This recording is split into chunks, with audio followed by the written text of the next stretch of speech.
Okay, I think we're up and running.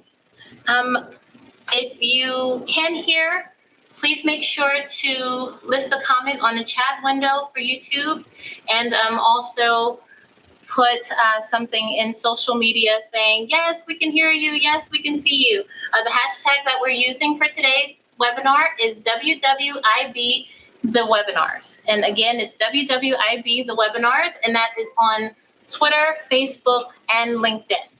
And I am so excited that everything is working better now. Thank you so much for staying put with us. And we are really, really excited for this program to kick off.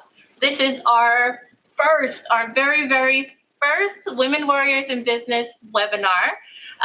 We're kicking off the webinar series with the wonderful Meejie Chaparro-Traverso, who's also right there, but she's kind of hiding off the camera right now. And I am Shai Hopkins. I am from the New Jersey Small Business Development Center's statewide headquarters office here at Rutgers Business School in Newark, New Jersey. I am also the organizer for the Women Warriors in Business program. So I'm really, really excited because we put a lot of work in, especially in the past 10 minutes, trying to figure out what was going on with the tech. So thank you so much again for staying put with us. And let me just make sure that I let you guys know who the SBDC is. So the New Jersey Small Business Development Centers is the premier organization for small business and medium-sized businesses throughout New Jersey to get expert advice and comprehensive training all across the state. We have 12 regional centers, top to bottom, and we have over 30 affiliate offices and locations as well. So you can get more information about us at www.njsbdc.com. And now I'm excited. I feel like drum rolls. All right, so I need to introduce Meejie. So Meejie Chaparro-Traverso is the founder and CEO of Meejie LLC, which stands for Motivational, Empowering, Energetic Journeys. And she is also a human relationship program developer. Human relations program developer, public and motivational speaker, trainer, and coach, whose innovative sensory, kinesthetic, and intuitive style helps businesses, organizations, and individuals optimize their performance, productivity, and the benefits and rewards of their relationships and interactions. You can find out a whole lot more about Meejie on social media, and there is a whole slide dedicated to Meejia's contact information at the end of the program.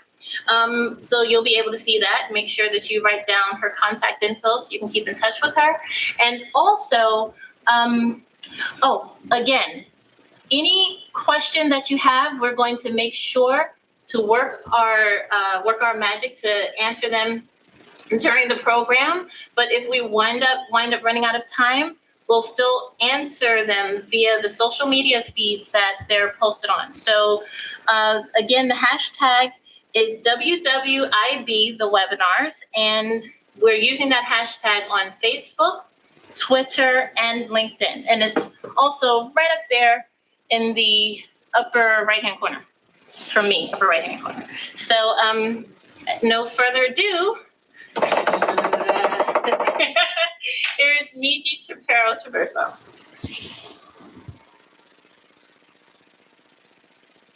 Hello, everyone, and thank you, Shai. That was very kind and very nice. Welcome, welcome. I'm very excited to be here today with you, and I hope that I'm able to share a little bit of what my passion is, which is human relations, and that you walk away at least feeling energized, feeling passionate, more passionate about those amazing relationships that you have in your life. Let's talk about relationship development, relationship excellence. Relationship excellence. When we talk about relationship excellence, I view it as a leadership skill, okay? A leadership skill. What is leadership? It's everything you do every day as an entrepreneur, right? Most of you are entrepreneurs and business leaders that are here trying to just live out your passions and your dreams. So what do we need in life? Relationships. We're relationship beings. We're born to have relationships, and everything, in my opinion, is a relationship, and everything is a transaction. My objective today is to get you to view relationships as a skill, as a tool, as an asset that helps you succeed in business and in life. I would like for you to have a good understanding that relationships can make or break your business transactions, right? Getting along with other people, having good interactions, communicating clearly. That can either be successful for you in negotiations or not. I'd like for you to consider the possibility that relationships are oftentimes the backbone of your business. I know that's heavy, right? But being the supporting structure of your business, that would certainly help you determine whether or not your negotiations are successful.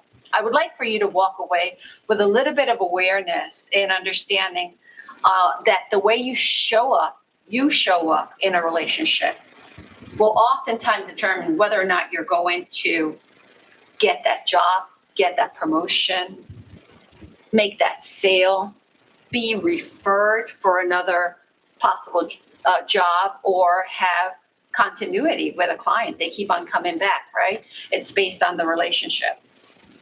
I'd like for you to take a little bit of time to ponder upon your relationships and your interactions, and possibly find ways to strengthen them so that they bear the outcomes that you seek. I don't know about you, but I believe that every relationship we have can be improved. And if it can't be improved, it certainly can be maintained and sustained. So we need to keep that relationship alive so that it is a good relationship. I would like for you to seek ways to create healthier and more productive relationships, and relationships that feel good and that are positive in nature. Talk about feeling good and being positive. There are certain misconceptions, right? People talk about positivity and feeling good.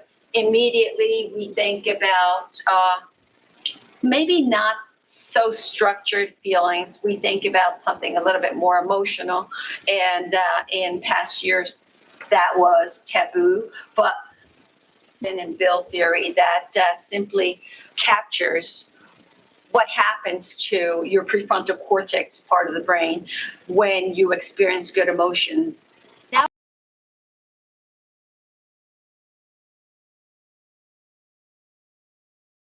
you need to feel good, and we need to ensure that we have a positive mindset so that we succeed, that we get a heck of a lot more about our relationships and interactions. And of course, we need both the positive and the negative emotions. Talk about fight or flight response, the amygdala part of the brain that serves us very well, right? If we're in danger, it alerts us and it tells us just to run away, fight, protect ourselves. So what we really need is positivity with balance. We need to feel good, and hopefully all of the time, but realistically, that doesn't always happen. But when we learn how to manage our emotions, when we learn how to create a positive setting in our lives, we can balance our lifestyles. When we balance lifestyles and our emotions, the results are tremendous, physiologically and psychologically. We have clear thinking, better clear thinking, and this is all based on the theories that Chapel Hill, Berkeley University, Harvard universities, and studies that they've conducted, many other organizations, elite organizations. We are able to better make choices. We become more creative. We're better able to solve conflicts. It helps us deal with effectively with stress, with anxiety, depression, and even trauma. It impacts our cardiovascular system, our vagal tone, improves the quality of our lives, and the overall lifestyle, right? When I talk about overall lifestyle, I'm talking about all of our environments, and that's work, home, and play. So talk about relationships, which is the interaction between two people, whether it's a very long-lasting interaction, a temporary interaction, and that can be business, that can be a professional, personal, or social, right? When we talk about these relationships, I think the idea is not simply to have relationships, but to ensure that the relationships that we have are excellent. So when I build my training programs, I built them around human relations and the idea of having and achieving relationship interaction excellence.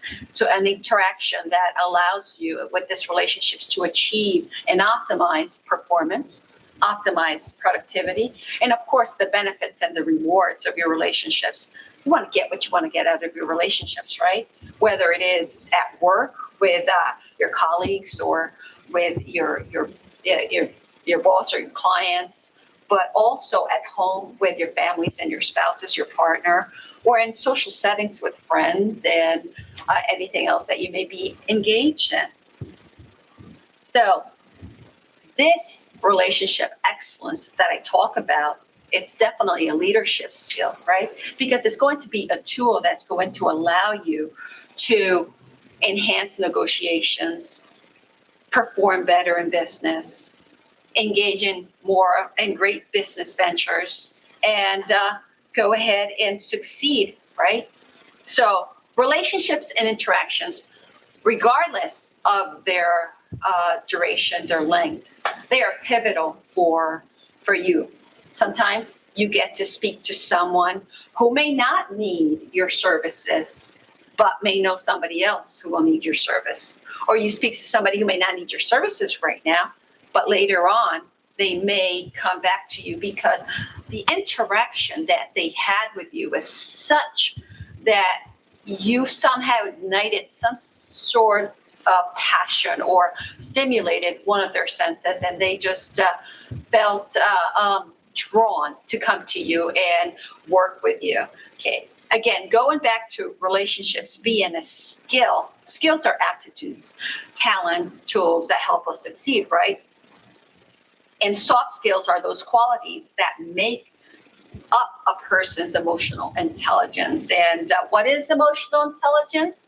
Well, that is the ability to effectively manage and control our emotions and then apply it, right?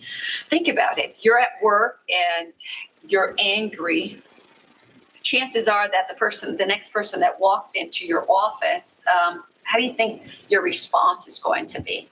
But if you're at work and you're feeling good, then chances are that the next person that walks into your office will have a little bit of a different interaction with you. Sometimes we just don't want to be bothered, and we lose sight of the importance emotions play within our relationships and those interactions.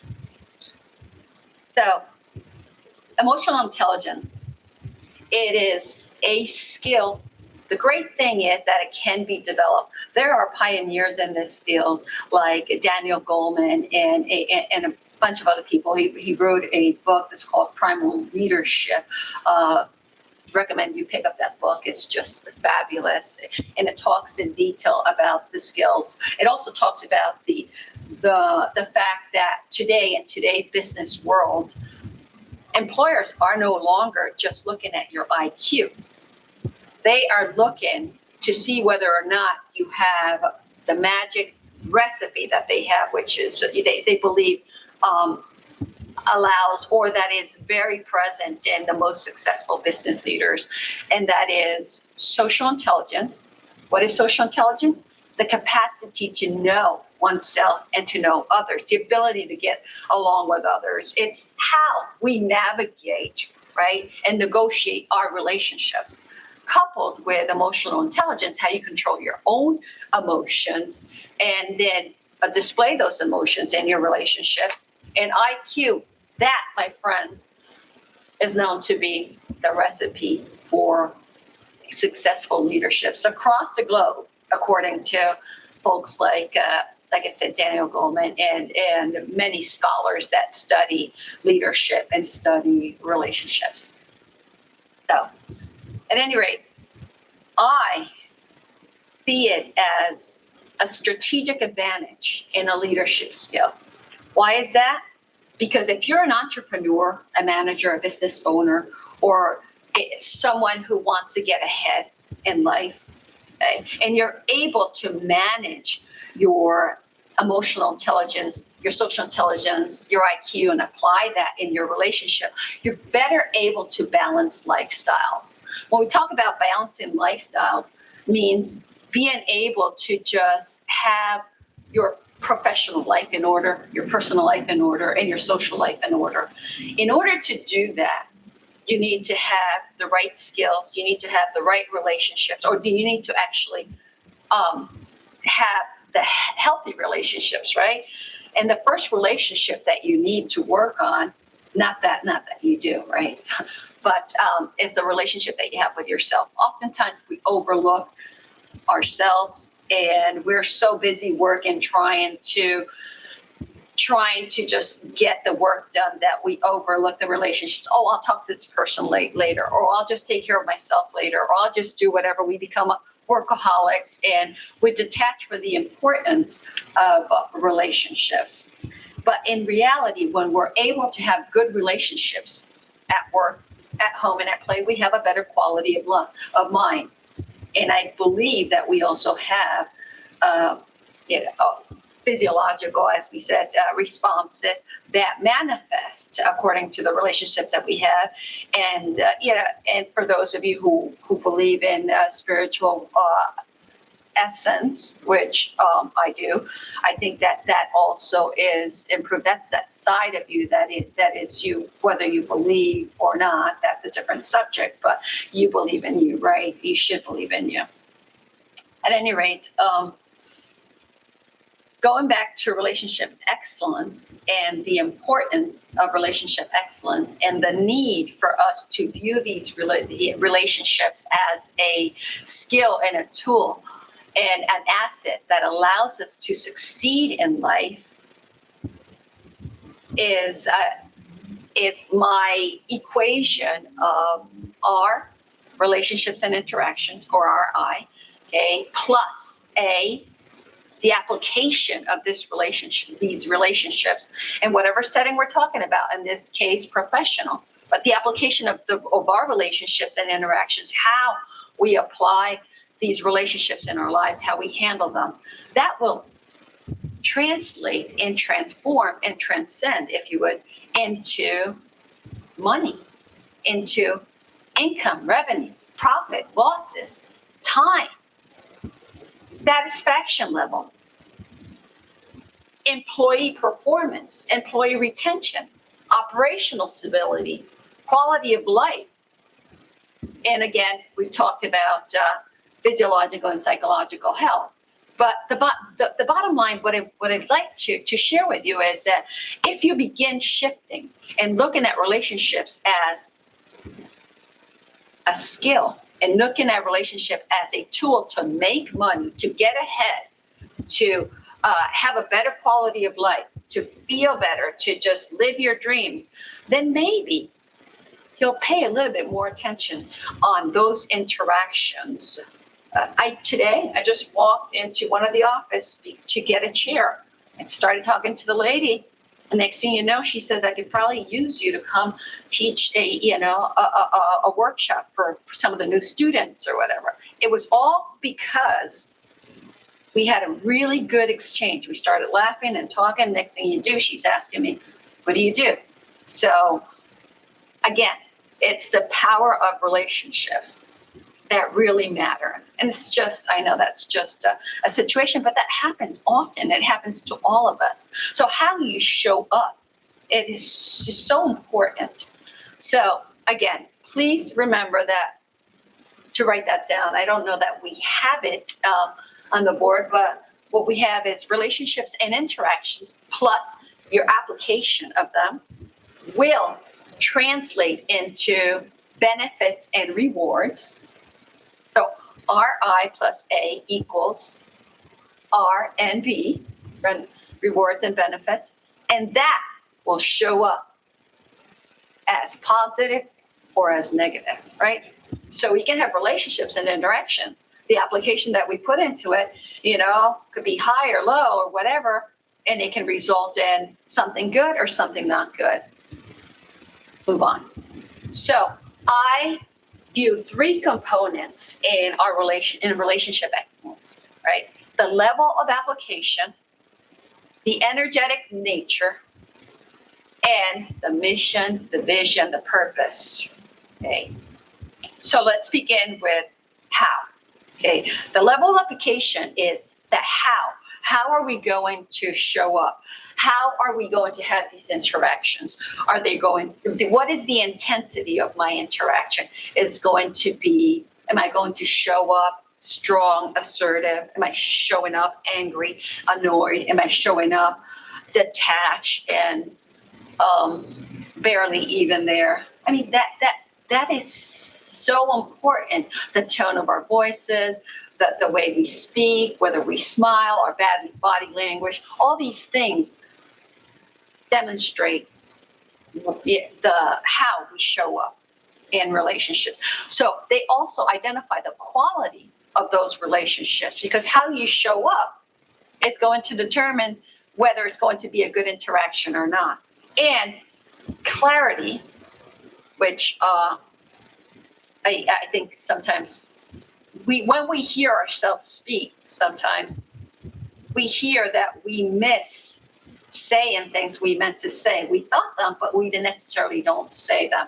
And I know that happens to me often, and I constantly work on that because my brain knows what it wants to say. Not so sure that my mind always puts it forward. So I always work on this, on the clarity of what I'm conveying, because it's really necessary that people understand what you're trying to say, especially in leadership and in business. The second component that I identify is the energetic nature of our relationship. That's whether or not this interaction is positive or it's negative, right? That's the what. What am I giving you? What am I bringing to this relationship? What am I sharing? Is it positive? Is it negative? Again, going back to relationships, to energy, emotions, going back to emotions being contagious. What is it that I'm gifting you with? You're having an interaction with me, and it should be a mutual gift between the two of us. Something that allows us both to feel good, something that allows us both to just get something out of the interaction, something that allows us to establish a foundation, especially in business, that may lead to engagement later on. About 3 years ago, met a few folks through a program I was engaged in, and 3 years later, I've had 3 of those people seek me out so that I can come and do work. Relationships, they don't necessarily get built in a day or two. They take time, right? Especially when they're true relationships, when they're genuine relationships. And when you're cautious about those relationships, all you're doing is you're nurturing and you're feeding those relationships. And over time, you can reap the rewards, good rewards. So number 3, we're talking about the level of application, the energetic nature, which is the what, and then the why. Why do we have these relationships? Just simply think in a less professional setting. Why do you have a relationship with your spouse or with your partner? Because you want to have somebody to share your lives with, possibly, right? You want to feel good about having somebody in your life. So translate that into work. Why do you have relationships with people? Because you want to succeed in business. You want to sell a product. You want to be a social change, be a social change agent. You want to change the world. You want to leave a legacy. Whatever your particular purpose is, it is important that you show up with integrity. Have you ever had conversations with people where you're talking, it's business, and you know for a fact that you never want to speak to these people again? Hopefully it doesn't happen very often. It seldom happens to me, but it's happened where the energy is just so much, just the person is so negative, the person is so intense or all over the place. Like, I think we've all been there. But to the point that you become detached, you're no longer aligned. Why do you do what you do?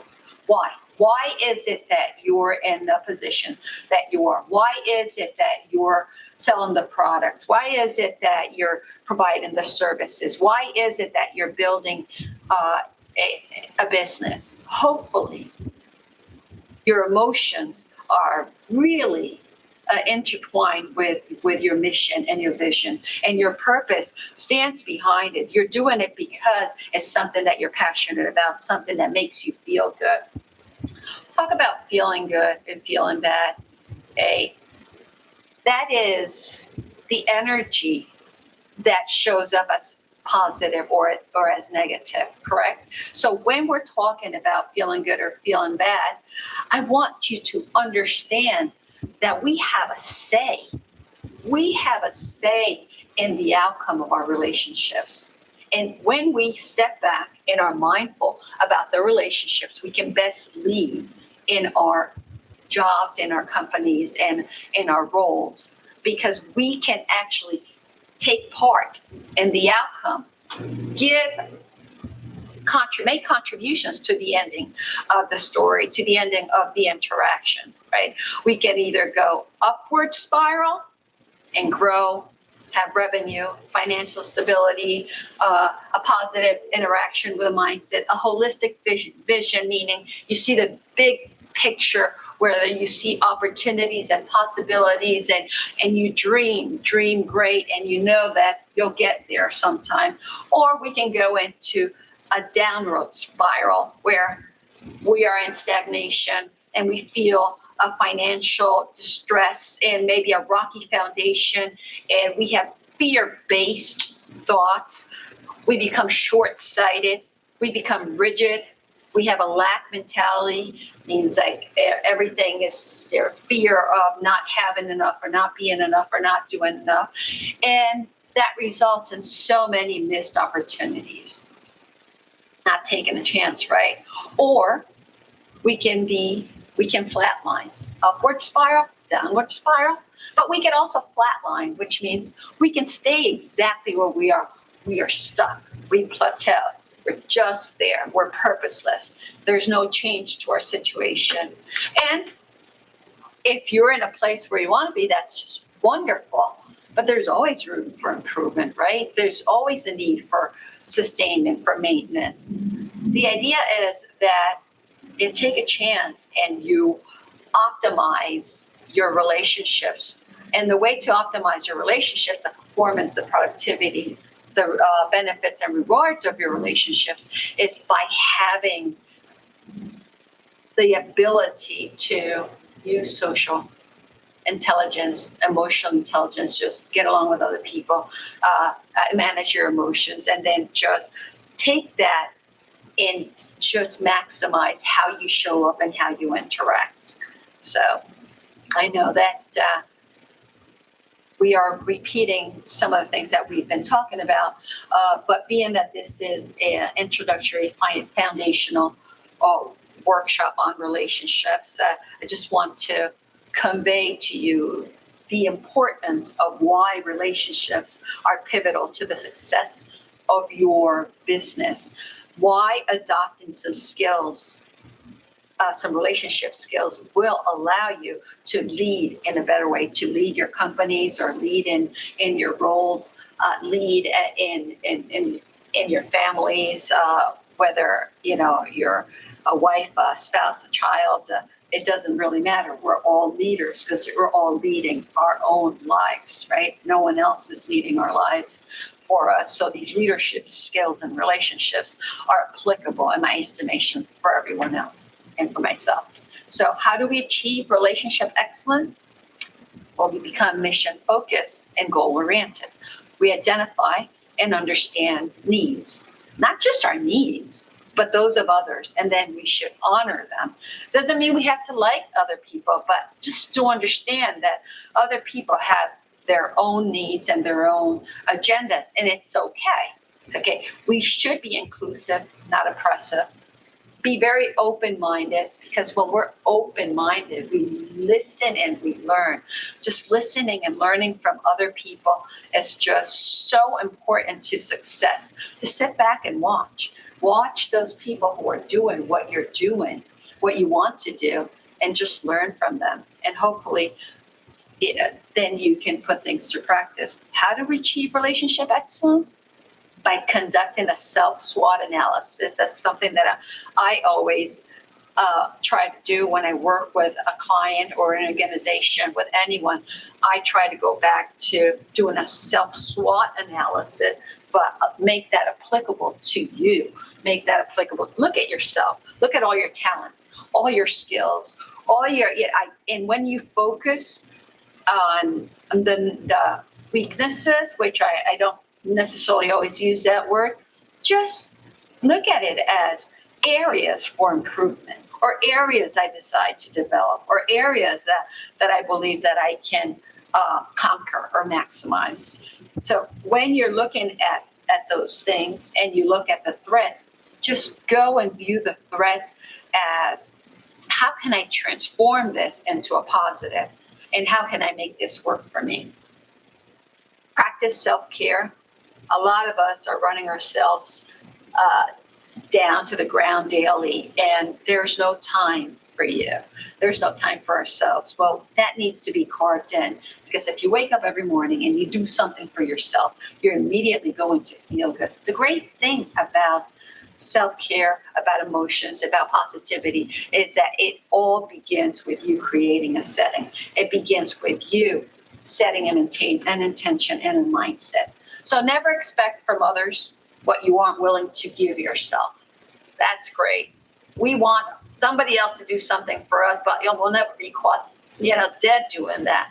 So that's not a way to lead. That's not a way to have relationship excellence in your interactions. Just be a role model. Teach others. Show them that what they can do is far greater maybe than what you can do, but that you have the ability to emulate something, to just role model something that they can emulate rather. So make a plan, have goals, objectives, have timelines, follow up, but hold yourself accountable. Always hold yourself accountable. Figure out a way on how you're going to follow through on what you said you were going to do. Because what happens when you don't? You feel really bad, your emotions, and then you go downward spiral, right? Or you just stay there, but there's not action. So balancing emotions, getting along with people, and working around your environments, it's really important.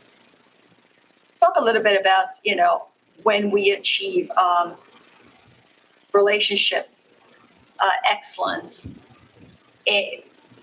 How do we achieve it? When we achieve it, there's usually a way that manifests for us, right? What is it that we're doing to get these relationships to become excellent? These relationships to be optimized, to just bear the fruits that we want them to bear. Okay, well, I have some suggestions. I think we should be transparent.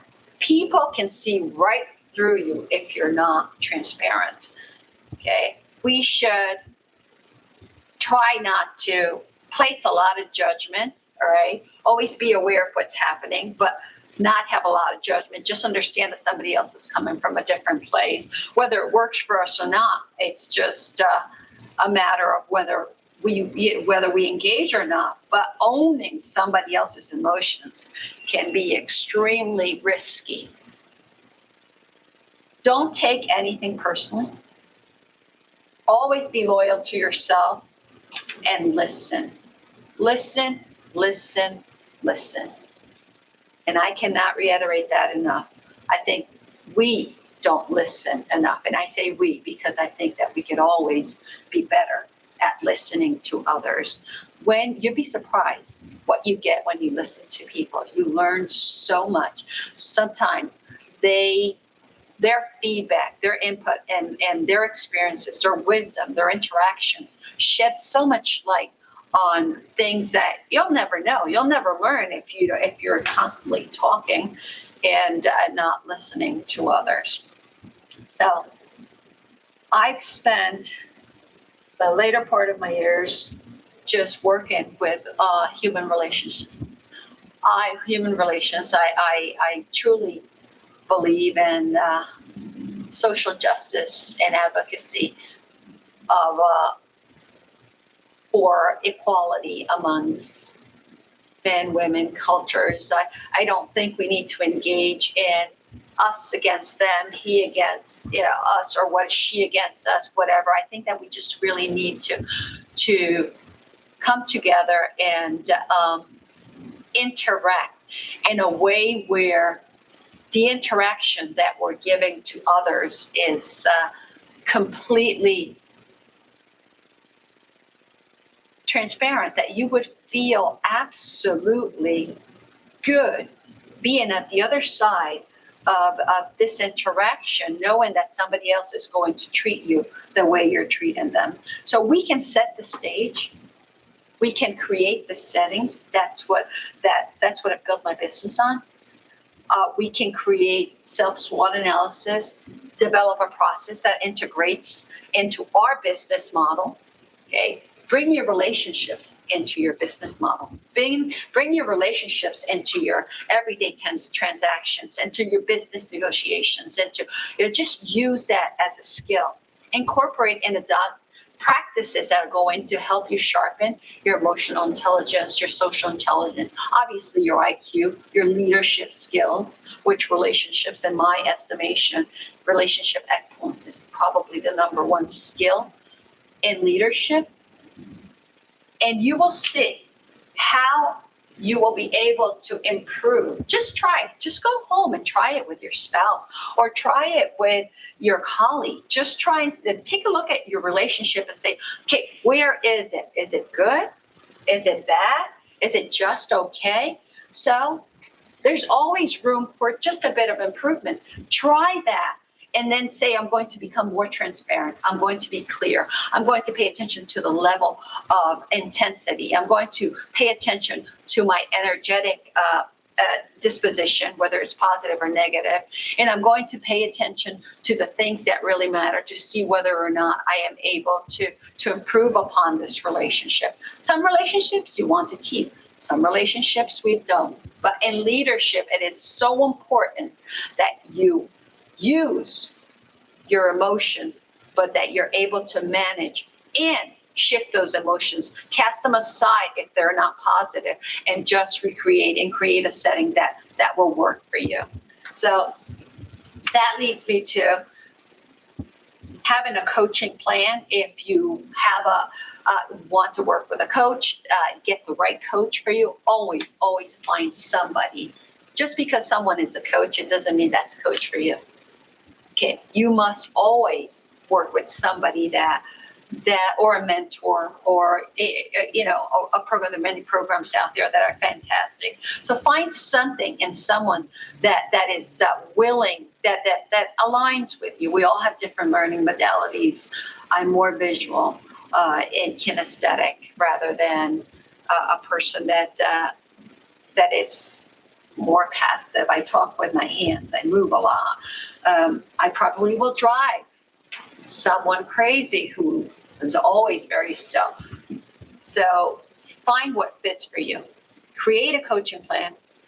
Engage in a program development to get you. Look at your business plan, see where the next step is, and create a support structure that works for you, works for your business, and works for your personal life.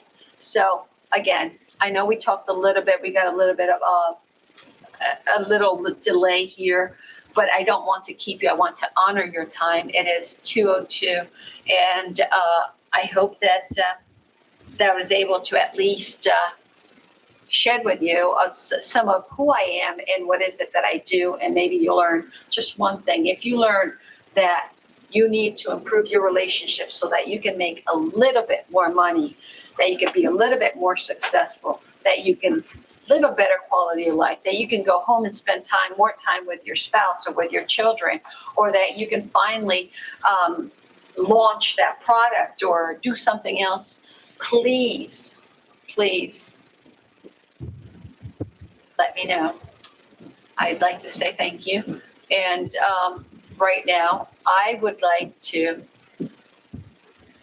see if there are any questions. I know that we are running out of time. I'm here. I'm not sure. Can you guys provide some feedback whether or not you have the time for Q&A, or you'd like, this is your time and I want to honor it. So We do have two questions. One from Ginny Rock Bailey. How important is it for one to seek relationships at work, or should you wait until you are approached? I'd like a little bit clarification. At work, Should you reach out to initiate relationships at work, or should you wait until someone comes to you? are we talking about work relationship, leadership relationship? Yes, Okay. work relationships. So, yes, absolutely. I think that it is very important. Thank you for asking that, Ginny. I think it's very important. Now, you need to look and assess. First of all, assess what kind of relationship you have with that person, that potential person that you want to have a relationship with. Sit back and learn who they are, what they like. Sit back and learn what they do so that you can have an intelligence conversation with someone, right? You just don't want to come up to someone and says, I want to get to know you, or maybe we can work together, but you haven't done your work, your background check. You haven't done anything that will allow you to gain knowledge and gain some feedback on who they are. And then you step back and you look at yourself. What is it that I can offer this person? Okay, what can I offer them?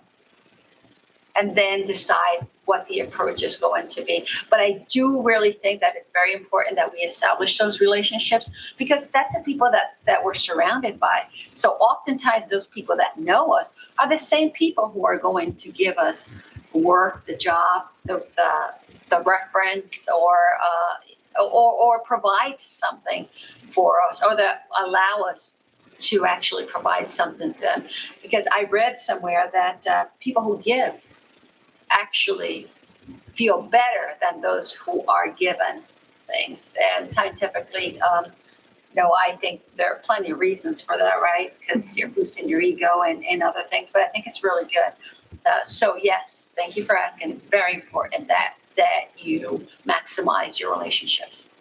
And another question from GNEC in Newark.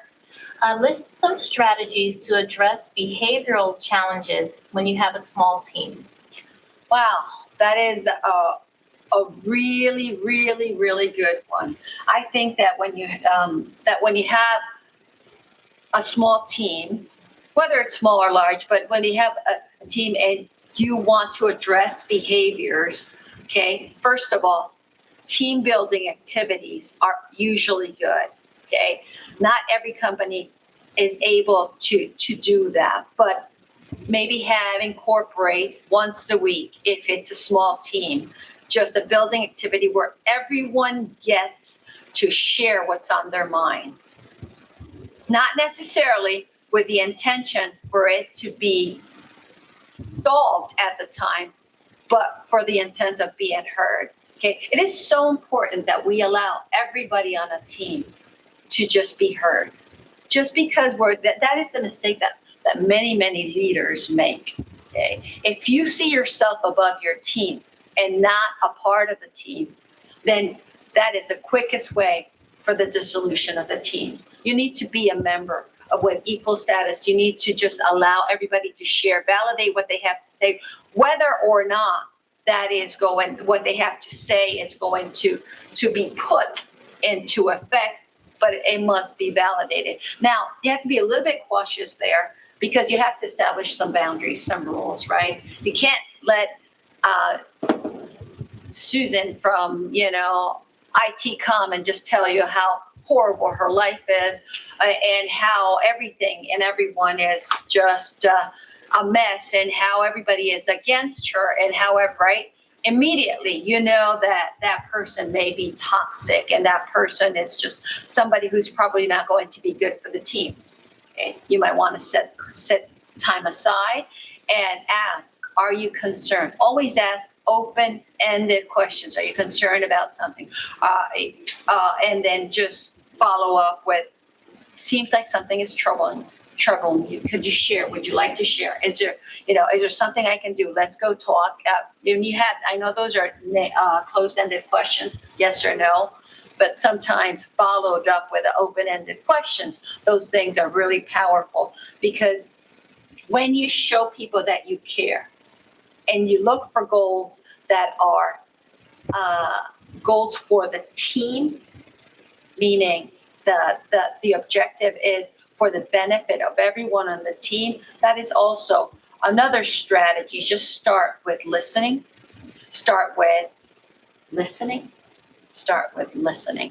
And then move on to, what can I do for you? What is it that you want from us? How can we help? How can we work together? How do you see yourself contributing to the mission? Do you have any ideas? Just allow people to just come forward, just give them a safe space for them to be creative. Allow for creativity, and you will see some improvement.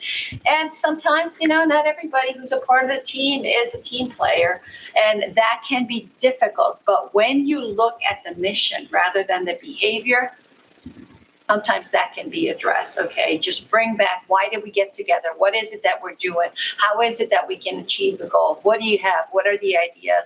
And people oftentimes will step back, and when you're asking them how they can solve something, they feel in a position of you giving them power for them to share. Doesn't mean that you need to own it, that you need to adopt it, but it just means that they're now they have some motivation and intrinsic motivation. There's a book called Drive, which is fantastic. It works really, really well in the workplace. Thank you for asking. I hope that I answered that question. I know that I gave you a lot of information, but I'll be glad to talk to you offline.